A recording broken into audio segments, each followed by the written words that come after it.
few that are owned by the Pope. And Loreto has not only its own priest and its own bishop, but this little town has its own archbishop.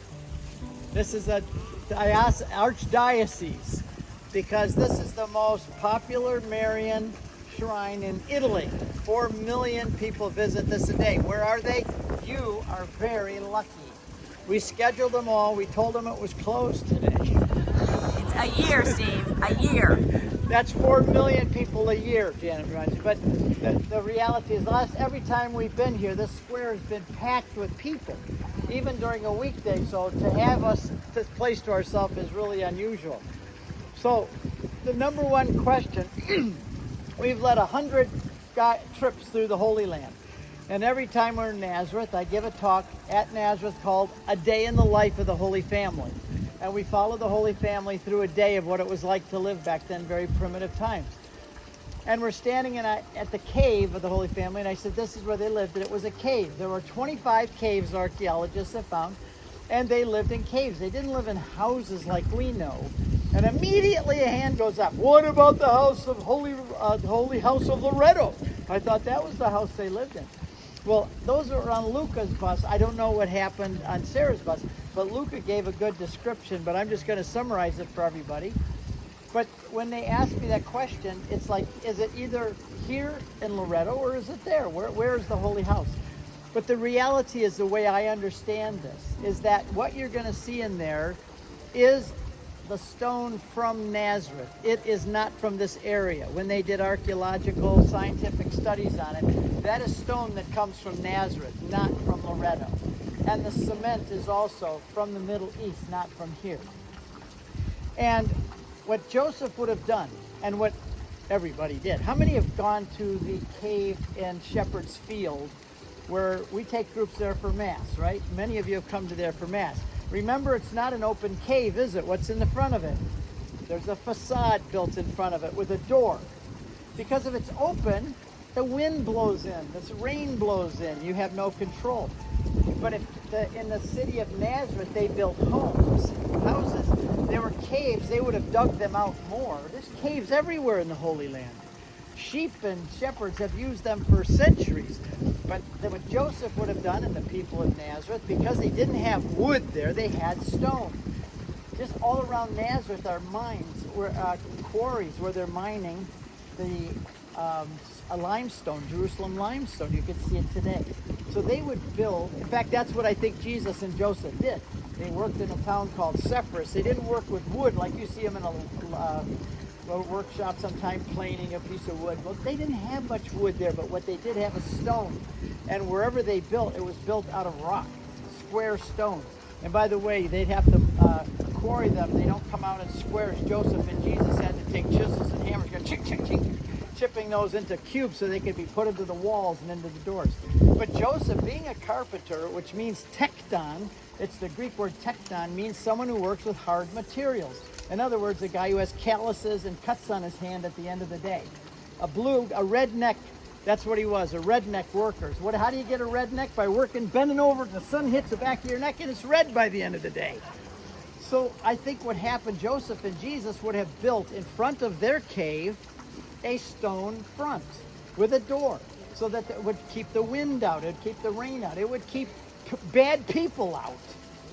And so this, what you're going to see here, in my estimation, is the Holy House of Nazareth, but it is the front section that Joseph would have built out of the same, it's the same stone.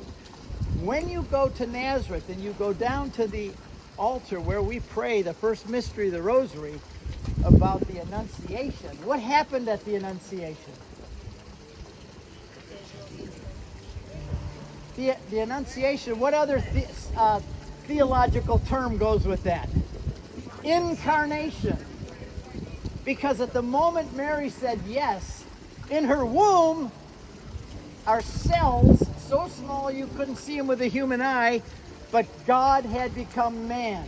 Those cells were 100% God and 100% human. God had become man. Some people think the incarnation took place in Bethlehem. No, that's just where he was presented to the world. He became man 9 months earlier in Nazareth when Mary said yes. And we pray that first mystery of the Rosary in front of the cave, and there's an altar that said, "The Word became flesh here." You're going to see the same words in this chapel, in this building. You're going to see this house. It's going to say the word in Latin, "The Word became flesh here." Look for the word hic, H-I-C. That means here in Latin. The Word became flesh here. Well, how could he become flesh here and in Nazareth? Well, because they brought the houses here, and so this is where Mary gave her yes, and so this house is where God became flesh. It's just no longer in Nazareth, it is now here. Now, the tradition has always been that the angels brought it here, but recently they discovered documents in the Vatican and so on. There was a family called the Angelo family that was there at the time.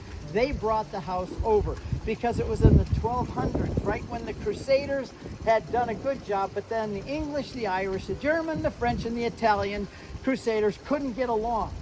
And they all started to fight among themselves. Does that sound common? And because they started a fight among themselves, the Muslims who remained unified were able to crush the Christians. And at that time, a lot of the relics and things were brought back. And they said, well, we got to get this out of here, because if we don't get this sacred house out and there's nothing else like it, we may lose it forever. We have to get it out of here. And the Angelo family is what the latest information. The Angelo family brought it over. And that the same word, angels or angelo, and there's been found coins under where it was that prove that it was from them. And it's it probably came over in sections because they didn't break it up like Lucas said. There's still that mortar shows that it was all solid, but it could have come in big chunks and they brought it over here. So you are looking at the house where Mary said yes, and in Nazareth. So the Word became flesh here, and you're kind of in Nazareth, away from Nazareth. So I hope you enjoy this place. Who visited here? Oh, yeah, I saw a list one time. I was searching all through this last hour trying to find it on the internet.